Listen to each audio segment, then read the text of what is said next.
So today I will talk about the school and how the school program system is kind of different.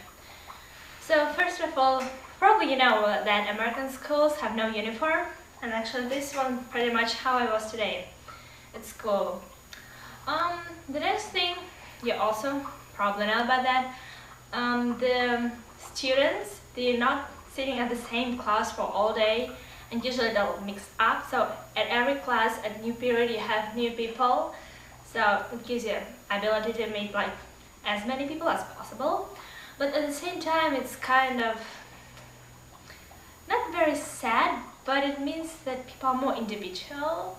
It's kind of hard to be a friend with someone when you're always like missing them and they're always like in different classrooms. But I think the practice thing about the high school in America, it's lunch. Actually, in all schools in America, it's about like 45 minutes or half an hour, depends on the day, and it's time when you're just free. Some people go home and have their lunch, someone just leaves for a restaurant or cafe, someone just stays at school and have their lunch. There is possibility to buy lunch at school, they provide it, or you can bring with yourself. I usually bring my lunch. Sometimes it can be apple or banana, sandwich, some water, or a kind of snack. People can bring, I don't know, actually whatever you want, it depends. It's all what you like. The next thing, if you talk about education system, I don't even know. American teenagers, they're not really hardworking. I mean, there are students who like want to learn this kind of stuff, but this educational system is really easy. It's easier than ours. Like if you talk about the math, it's so easy, guys. We talk about chemistry or physics. We all learned that already.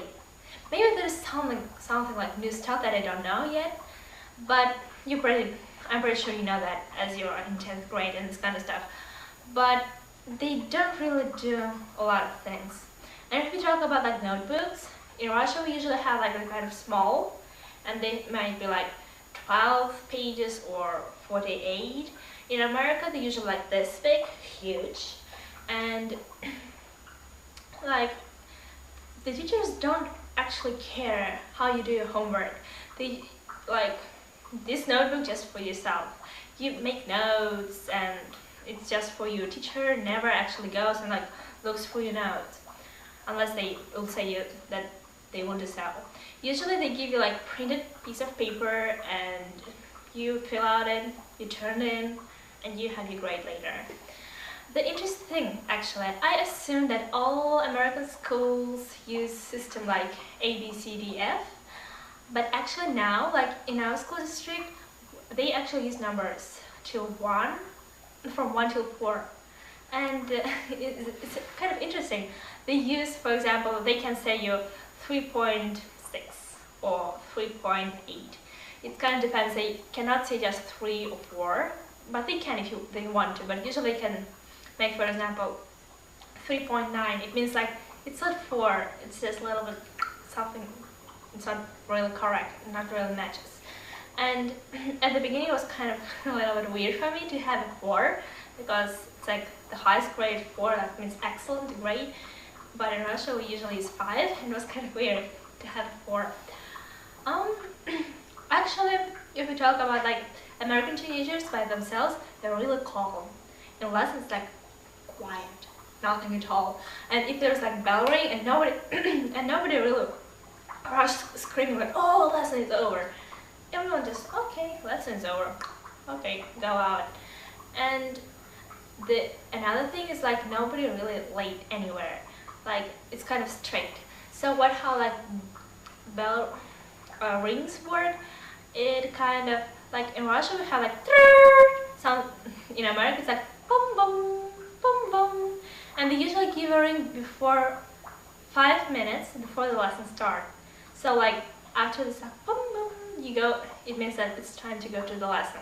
And actually before the bell rings and actually says that like the lesson starts, everyone is already in the classroom. Nobody comes into the classroom after the lesson, after the bell rings. If they do so, they have usually the pass. That means like, oh, I'm late, and they take it in the administrator.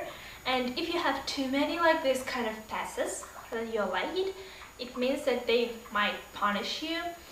And punishment usually can be or staying after school in lab or library, or staying in the like Saturday and Sunday schools.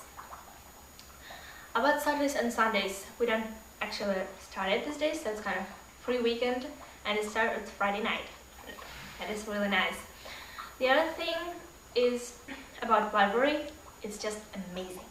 The library is like, you know, it's really cool. They have computers. It's just like all over the world, and it's easily you can access them. Like, you know, nobody really cares what you're doing. Like, you can actually like go to Facebook or playing, but like if you need a computer, it's easy for you. You can just easily access it. And actually, all American teenagers can type very fast. I was just like, whoa, everyone. They don't even look at the keyboard, just like that. You know, it's just like, wow, I can't do that. It takes me a while like, to recognize first every letter. What else? Actually, I think if we talk about like how it's different, I think Russian school is more about like education and actually giving a knowledge, but American schools is mostly about having fun and kind of socialize. And all in all, I think that our educational system is better. It's actually not better, but like it's different. And I can't say that starting American school is extremely easy. It's not. They like the teachers still can give like a homework, you fill out the paper and you turn in. But if we talk about like something subject like math or chemistry, their program is a little bit easier. We already know that, but they do not, and it really kind of doesn't match really. But the nice thing about like me, I don't have any math or chemistry as I already have all credits that I need, so I don't really work with it. I think that's it actually. If you're interested and you have any extra questions, please let me know. And I think that's it. I hope you enjoyed that.